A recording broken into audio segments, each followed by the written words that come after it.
Good evening, good people. We're back once again with this live. Our discussion today will be about what I suspect to be the swearing in of Kindiki. The reason why I'm speaking about the swearing in of Kindiki and that it would probably come sooner than we expect is because of what happened in court on Tuesday. If you listened to if you listened to the arguments by both parties, advocates for the former deputy president, Gachagua, and then if you listen to the advocates by the National Assembly and that of the Senate, then you could really see where the court is likely to agree with. So first and foremost, if you just consider that a lot of things that I think the court would really eventually consider, but in my view, most of them of what the court would really hold in high regard in making this decision, most of them I feel favor so much the the respondents, that is the National Assembly, the Senate, and the Attorney General. So, in my view, I think eventually the court is going to agree to lift the conservatory orders, or alternatively, that it's going to deny the prayer for conservatory orders. So, to begin and just analyze what happened in court, so that we better understand, is this: both counsel for both sides made really strong arguments that you have to give it to them. They really made strong arguments. The arguments by the deputy president, I think I keep on calling him the deputy president, but in legally is not the deputy president. So you'll forgive me if I continue making that mistake. So counsel for Rigathi Gachagua, if you listened to what they were saying, it would actually sell. It was a strong argument aimed at preserving the office of the deputy president. So if you just consider it legally, then you could say they have a point. But that is not how things work, because in a court of law, as you noted, there are a lot of things that have to be considered which do not fall within the legal framework. So outside factors can actually influence the court.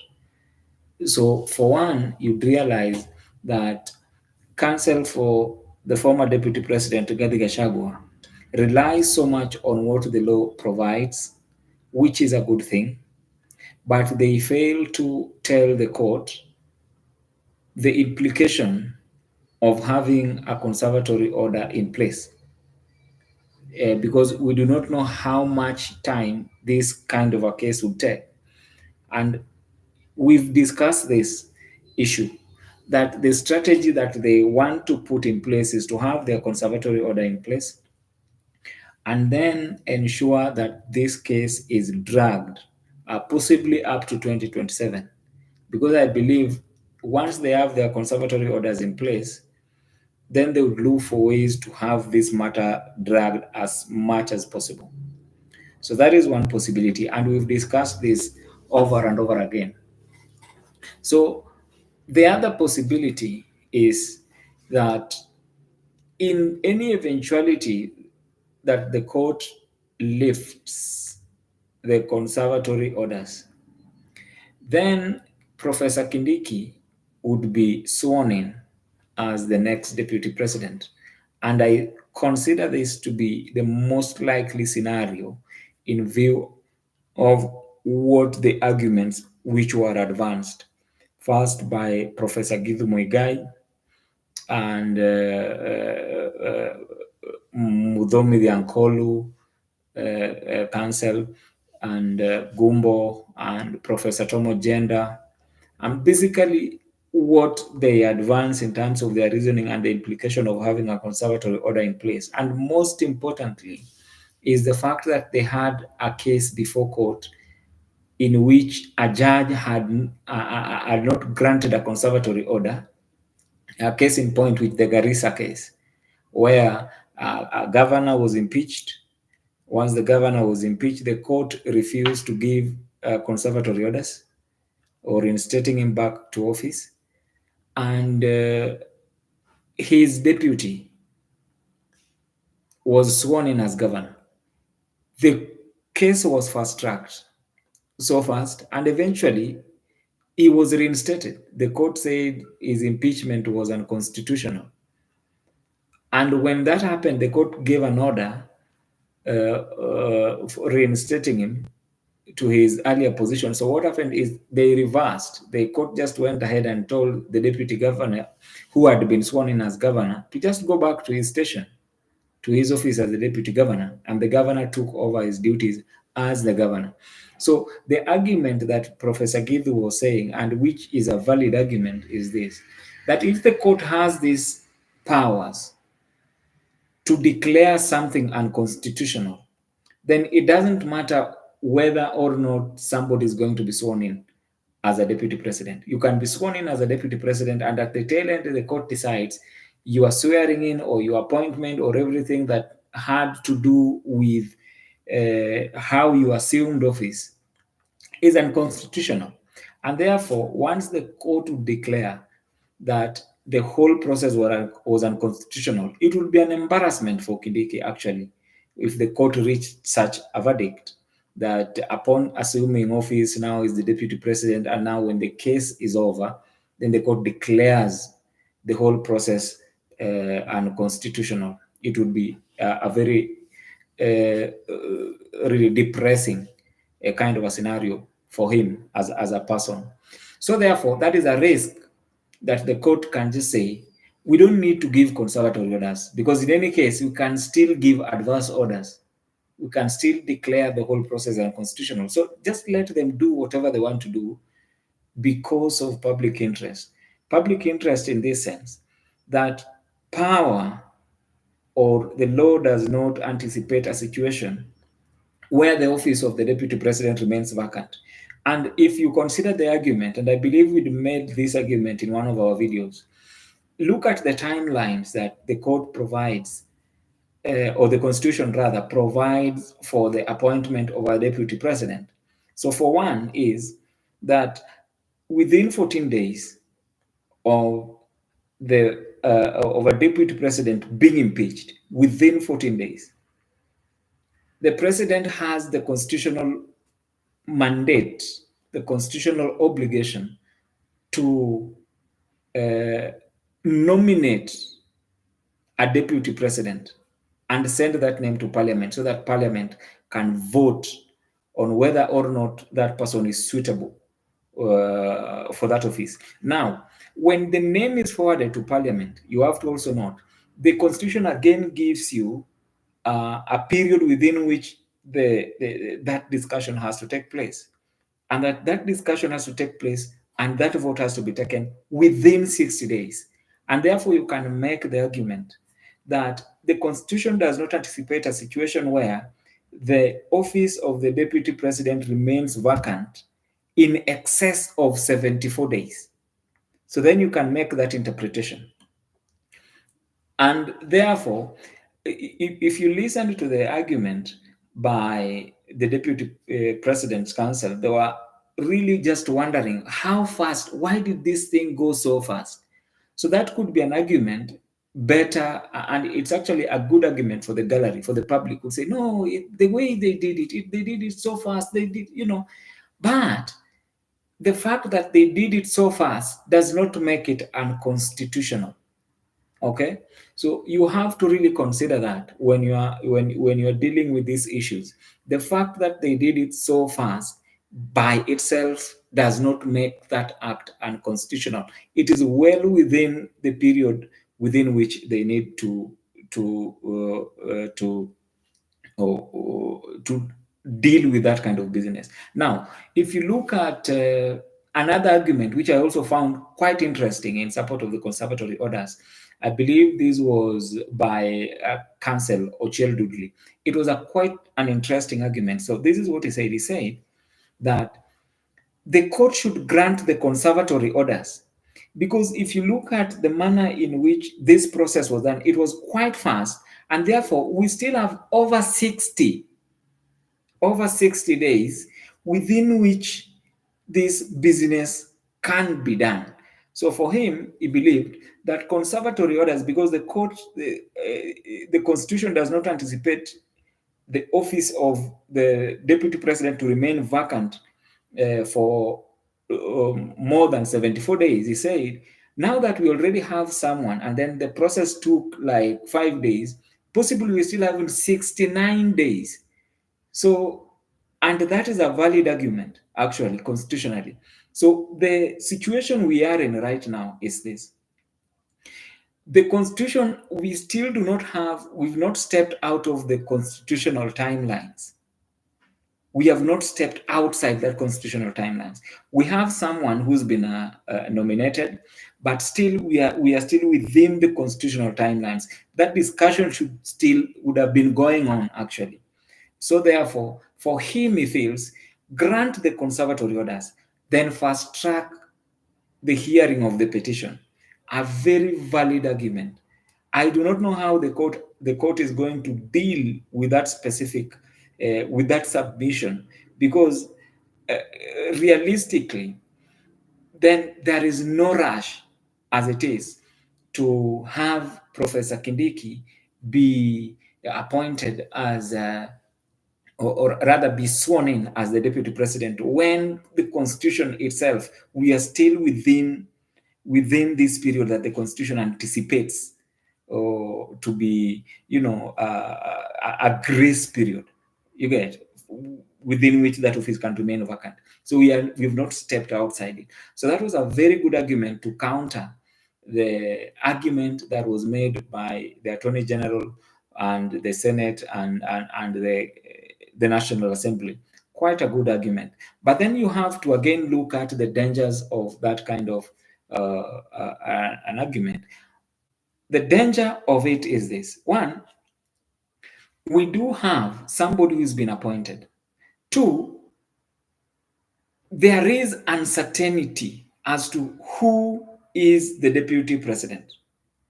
So that uncertainty cannot be allowed to linger much longer.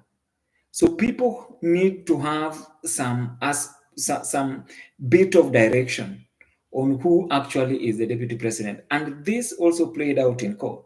You could hear so many of the deputy president side referring to him as the deputy president and insisting that he's still the deputy president by virtue of the orders that the court gave, the conservatory orders that had been given by the High Court in Kerugoya.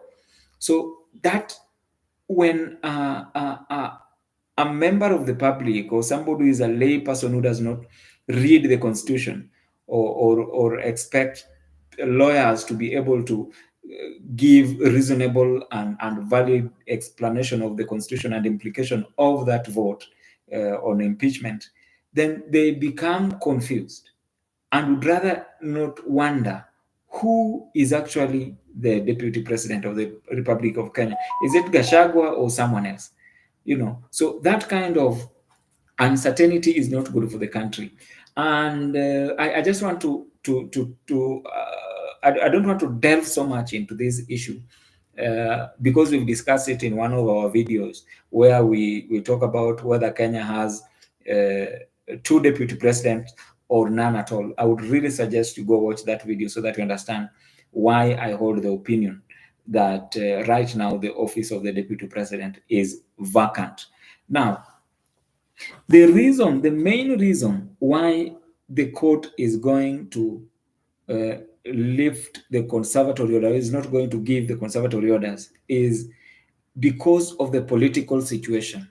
The office of the deputy president is a very important office in our country. if you look at the structure, because the implication, God forbid, that we have a situation where the president is no longer there, the country will turn into chaos, complete chaos. Because one, Gachagua would claim to be the validly elected deputy president rightly in office, regardless of the fact that he was impeached, and regardless of the fact that the constitution says that once the vote is taken and two-thirds majority is met, then you cease to hold office. They would seek to argue at that very moment that the conservatory orders effectively makes him the deputy president, and therefore by law is still the deputy president until the petition is heard and determined. Now, what happens when that kind of a scenario props up? It would be a fight. It would be a fight, and it would be a very dangerous one for the nation of Kenya, because there would be factions of people who would believe that no, he is by virtue of the provisions of the constitution, we do not have a deputy president, and therefore he cannot claim to be in that office, which essentially would make him to be the next president. So you understand the politics of the day, how that would play out. So for a country, it would be very difficult to surpass that thing. And then assuming that he succeeds, to become the deputy president, or he argues his way into it. Then now, an impeached deputy president assumes the office of the president. Now, how is the court going to deal with the petition before it, the pending petition before it? It is a crazy one. So the court has to consider the implication of the orders it is going to give for good order and what is going to restore sanity of the constitution and actually the spirit of the constitution.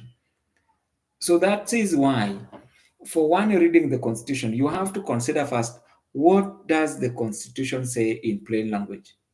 So a court giving or intending to give a conservatory order has to look at it in that manner. Number two, because the argument that so many lawyers, I believe, are relying on is the impeachment of the governors. So one asked, and I believe you had this argument by one of the lawyers, that was Ochel Dudley. When he asked, he said, outside, while the court was on a break, he spoke with Mudhomi the Ankolu, and he asked him, who is the governor of Meru? And then the Ankolu told him that it is Kawira Mwangaza. Then he asked him, on what basis? And the Ankolu said, on account of a conservatory order. So you see, the scenario we are speaking about and the one that I'm trying to explain, it is not, if you look at the governor's impeachment and that of the deputy governors, you'd realize it's so much different with that of the president and the deputy president. The reason I'm saying that is this. The issue with the impeachment of governors, the constitution does not make a definite finding regarding the implication of the vote. You see, so it leaves parliament to come up with a legislation on how the impeachment of the governor is supposed to go. So then it allows court some bit of liberty when it is considering the issues, the implications of the law. And that is why you find in one court, like the court that dealt with the Garissa issue, refused to issue a conservatory order, allowing the process to just go to politics to play its way. And then at the tail end, decided to declare the whole process unconstitutional. So the role just reversed. In other instances, like the Kawira Mwangaza case and the Wambora case, you realize that the court retained them in office. So one thing that you have to consider is, what really then does the court look at when granting or refusing to grant a conservatory order? One, a conservatory order is not really to help the parties, and that argument was made, a very valid argument.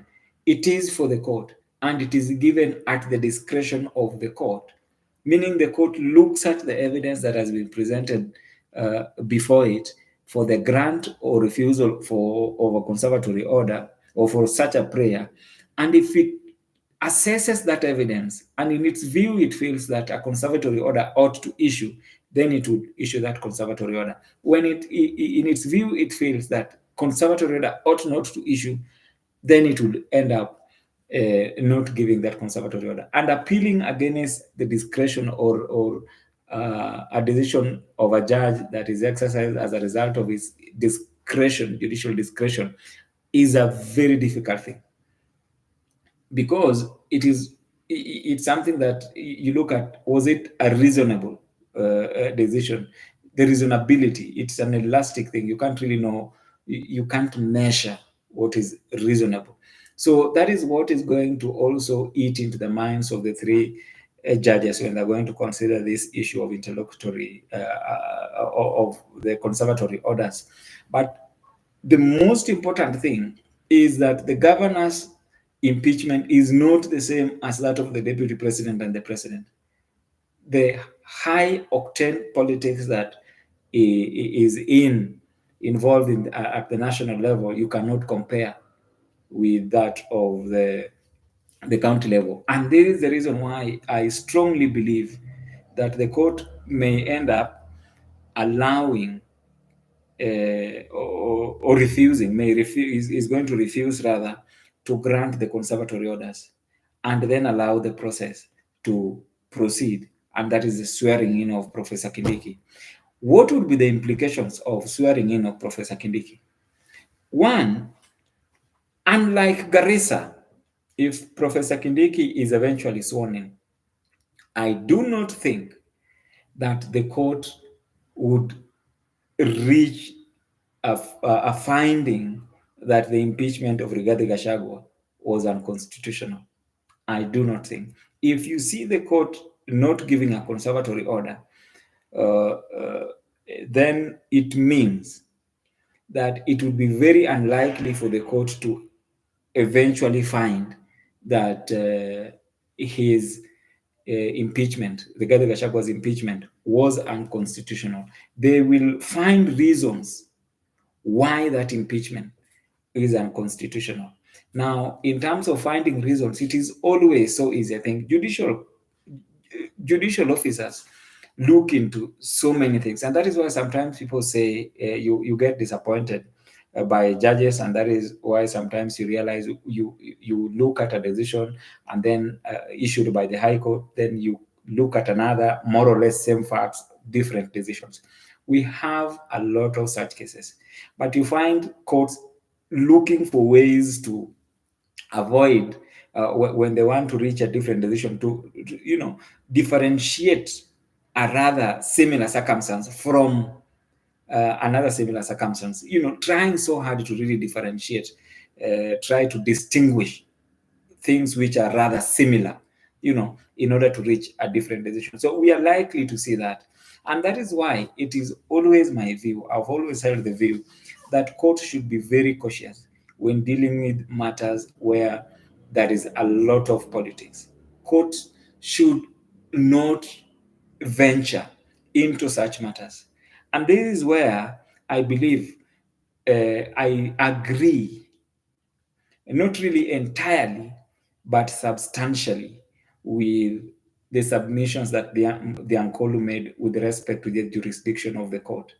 So it is a discussion I've had with friends, and I think people also ought to know, because it's quite an interesting discussion when it comes to the jurisdiction of the High Court to hear a case of this nature, impeachment of a deputy president, or that of a president. What really is the role of the court?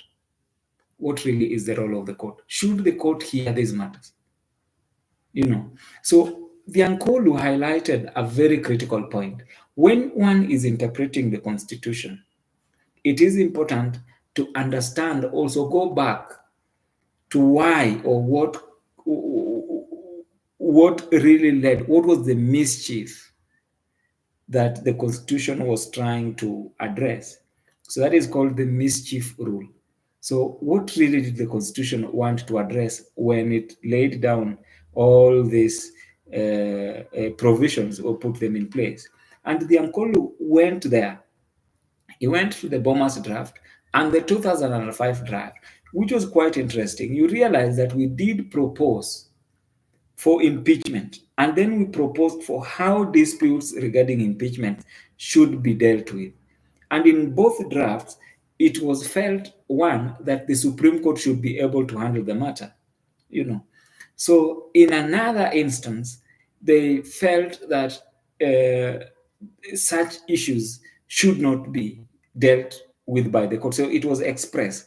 So eventually, what we had as the final document, which we voted on in 2010, we came with a position where that impeachment of a deputy president or a president is final upon the vote. But the Constitution remains silent with respect to which court, if at all, has the jurisdiction to hear this matter. So the validity of Mudomi Diankolu's argument is founded on what is called the political doctrine, the political question doctrine. Essentially, that the issues that a petition of this nature is raising are political questions which are better resolved in a political arena. So I think that is the reasoning that the court is also going to grapple with. But I don't see a scenario where the court is going to cede jurisdiction and say, I do not have jurisdiction. No. I think the court is going to say that it has jurisdiction, but at the same time, the court is going to be very cautious in embracing such kind of a case in future. So the thing that we have with our courts is they readily accept so many cases, because had we developed these procedures long before on how to deal with petitions that raise political questions such as impeachment, it would have been much easier for courts to deal with such issues. So the training point would have been this for governors. So the court would have developed a more consistent jurisprudence in terms of impeachment and issues of conservatory orders that arise as a result of such impeachments petitions. But it failed to do so. And therefore, what the impeachment of Rigathi Gachagua has found the court flat-footed, completely flat-footed.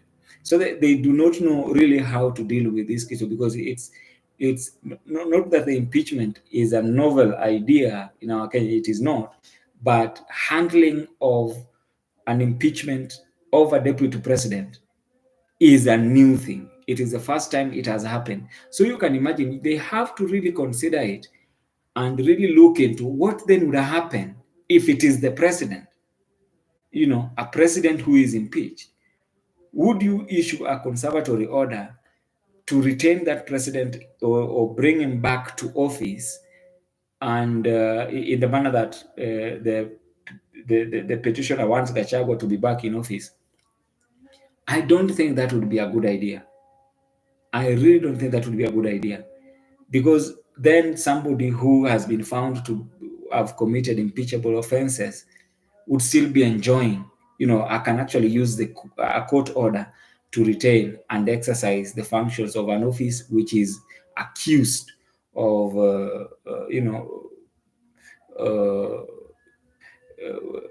functions of office which is accused of, breaching in terms of his acts or something like that. Now, what are the fundamental mistakes? Let us just move to the fundamental mistakes that Rigathi Gachagua did. So for one, this basically, what we have is it's a political issue, completely a political issue, and they are seeking legal answers. So when a political issue is brought to court, as I said earlier, the courts tend to find it very difficult to deal with them. We've seen this with governors, but now this is at the very top of the executive of our nation. How is the court going to deal with it? And what card should Gachagua have played? One, the mistake he made is to put his faith in courts. That was a very dangerous mistake. One, because now he's put his political career on the line. Why? Because I do not see a scenario where the court is going to make a determination that the impeachment was was constitutional, and at the same time give him a lifeline, his political career a lifeline. Because when the impeachment is unconstitutional, he may try to appeal. So I also do not see a scenario where the Court of Appeal would be boxed into a corner to declare that the impeachment would be unconstitutional. The reason I'm telling you this is when the court find that Professor Kindiki has been sworn in, people are moving on, it would be in the best interest of the public to bury the political career of Rigathi Gachagua than to revive it and create a destabilization. That is not going to happen. And that is why you find it is very good that political issues should be resolved by a politician. And how should have Rigathi Gachagua handled this situation? One, when he knew at some point, no, let us just start from if he really wanted to drag it.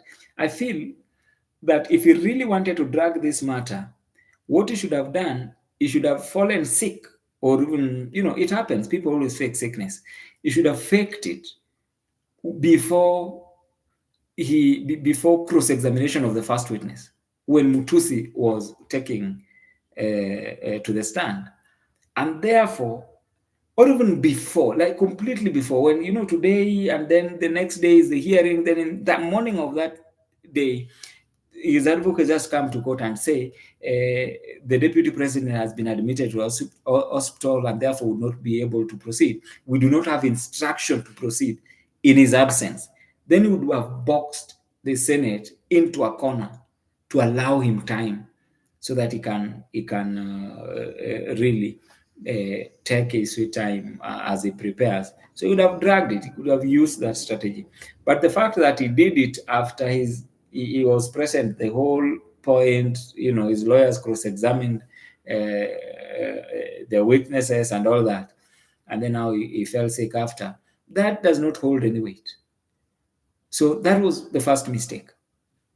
The second mistake was this, that he did not resign. And this is the worst and possibly the mistake that he will regret. He knew that they were going to impeach him. He knew very well that they were going to impeach him. But he decided to go thinking that the courts are going to save him. It was a dangerous move. He should have resigned and revived his political career. So for me, I've actually held the view that he was going to resign. In fact, when he didn't appear for that cross-examination, I thought it was actually it was in the process of maybe calling a press conference and resigning and also delivering his resignation letter to the National Assembly, as required by law. But it didn't happen.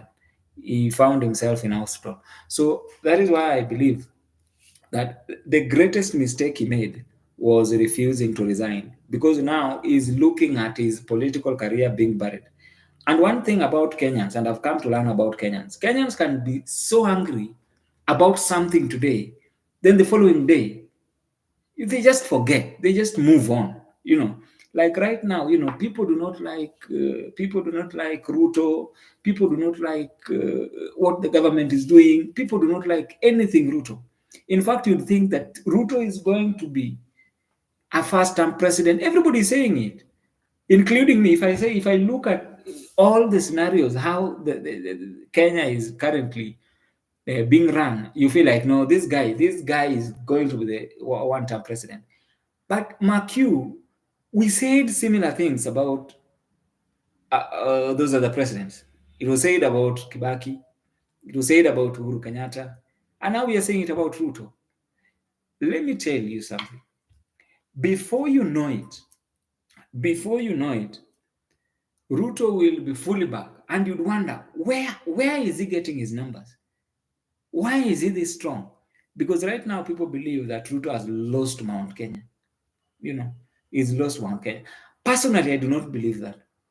I'm still really waiting. I'm on a wait and see scenario.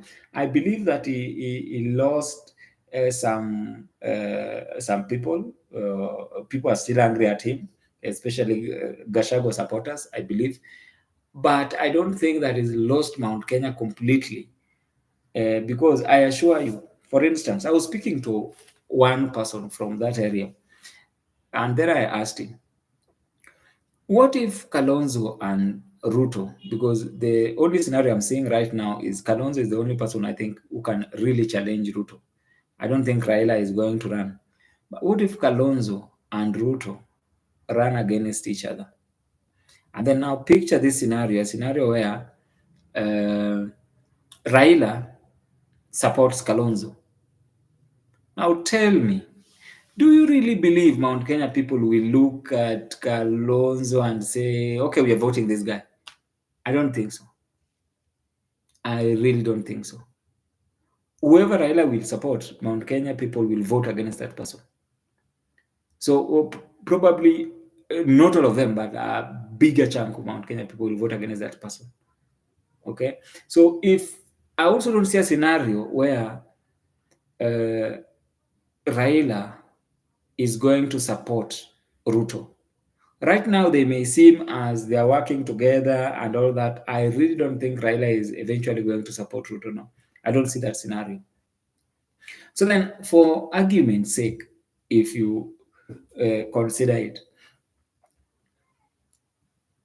you cannot bank that Mount Kenya people are going to stay angry at Ruto forever. No, I don't think so.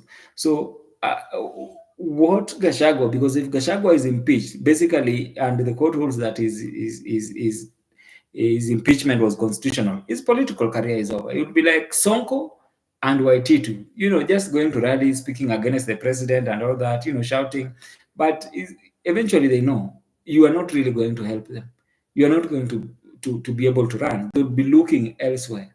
In fact, most of them, and I like the way Mount Kenya people, I think they are the people who sometimes are very strategic. You'd see their elders really going back to Ruto very soon. If this is something, you'll see their elders now going back to Ruto, trying to pay a visit to him, for him, and then now they will be welcoming Kithure Kindiki, because that is another thing at play. Once Kindiki is sworn in as the deputy president, so right now they are saying, oh, we don't like Kindiki. Oh, people speak ills, all sorts of ills about Kindiki. But I also remember that there was one person called Uhuru Kenyatta who, in 2002, they spoke all ills about Uhuru Kenyatta. They said how a Kenyatta would never be president, blah, blah, blah. They didn't support him and all that. But who became the president in 2013? It was the same person. And who are his greatest cheerleaders? They were the Kikuyus and the Merus. So there is something they have, I think, how they do their politics. It's something to be admired at some point, how they do their politics. So it is, when you consider all those things, I do not see a scenario where I can say for certainty that Ruto is going to lose in 2027. Politics, within 3 years, that's a long time in politics. And then people would really underestimate Ruto, because there's one thing I've learned about Ruto is that the guy does not make a political move when he does not know the end result. Every move Ruto made has always been very consequential and to his benefit. Consequential and to his benefit. And that is the key word. Ruto has never made a political, what I would say, a political blunder. So some people might say no, that it was a political blunder, but then you'll see. Because the guy knows how to play politics. I don't know, but he knows how to play politics. And this is why, if you consider his political career, Ruto is one person whose graph in politics is always rising. There was no one particular point where his graph in politics went down. Now, for instance, look at somebody like, if you consider his graph with, let's say, Kalonzo, Raila, Mudavadi, the three. So if you consider Ruto became an MP. After becoming an MP, he went on to become an assistant minister. After becoming assistant minister, he went on to become a minister. After becoming a minister, he went on to become a deputy president. After becoming a deputy president, he went on to become a president. Now, that is a rising graph. That is somebody who knows what he's doing. And in all those instances, his first time becoming an MP, the person he flagged or the person he defeated was somebody they thought could not be defeated, but he defeated him. Now, if you consider somebody like Mudavadi's progression, he was an MP, then he was to a vice president during those time, and then after being a vice president from Moi, then he became a minister. You see the graph that goes like this. It's not a linear graph. Then goes like this. The same you can say with Raila Odinga and Kalonzo Musyoka. Their graph is like this. Raila MP, he became, I believe, assistant minister, at some point minister, then he became a prime minister, then now akarudi chini, you'd expected him to be the president. So Ruto's progression and that of Uhuru Kenyatta is more or less the same, because Uhuru Kenyatta is also went just straight. There was no point where he went down. No, he became MP, he became a minister, he became a deputy prime minister, and then he ran for president. He became the president. So the same thing is for Ruto. So the guy understands politics. We can sit here as people and say, no, he's made a blunder in this impeachment. I don't think Ruto would have made that move if he did not know the implication of that move for his re-election in 2027. I think he knows what he's playing. The person who does not know, and I think is underestimating the impact of Ruto, is Rigathi Gachagua. Because I think Rigathi believes that he can wrestle Mount Kenya from Ruto. And Ruto may not actually need that much from Mount Kenya. Ruto would probably, because right now, if Raila doesn't run, I don't see who is going to defeat him in Western. It's going to be very difficult, because Mudavadi is going to now come into his own, really galvanize the Western region with Raila out of the picture. They're going to galvanize the Western region because Ruto rewarded them quite well. So I see most of those votes going for Ruto. Another thing is in Nyanza. I don't know how Nyanza is going to play. I hope right now you can't really tell. There are a group that say no, they cannot vote for him completely, and then there is another group that believe that no, because he's done this for us, he's done that, then he's given us 2 ministers, then we can vote for him.